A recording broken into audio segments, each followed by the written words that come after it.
I can do all things through Christ who gives me strength. This is the verse I repeated over and over to myself as I struggled with debilitating pelvic pain caused by years of endometriosis. In 2012, my husband and I uprooted our family from Edmonton and moved to Saskatoon. The move was directly because of my inability to take care of our 2 young children when he went to work.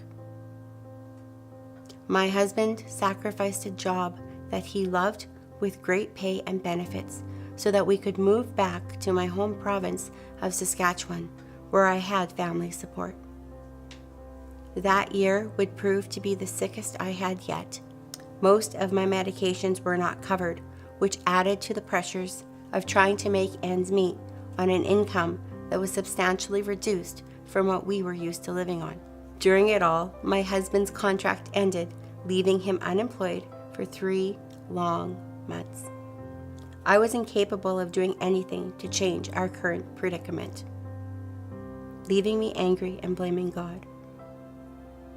The cocktail of medications I took to numb the pain only added to my confusion. I was in a dark place of desperation, not knowing how to get out. In an act of sheer bravery, I disclosed my true feelings to a close friend, and she recommended that I see a Christian counselor. In my first session, I understood how my anger was misplaced. It wasn't that God didn't want to comfort me. He was waiting for me to invite him into my place of brokenness. I saw the guilt that I was carrying over my sickness and how I was blaming myself for our circumstances.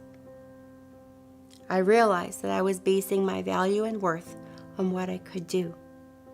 And God was asking me to let go, to embrace the cross I was carrying with hope and peace, despite my feeling alone and really misunderstood.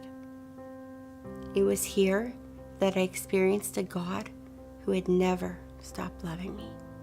He was reaching out for my hand, gently asking me to invite him into that place of brokenness. As I continued to walk by faith, my healing journey began as God healed me spiritually and physically.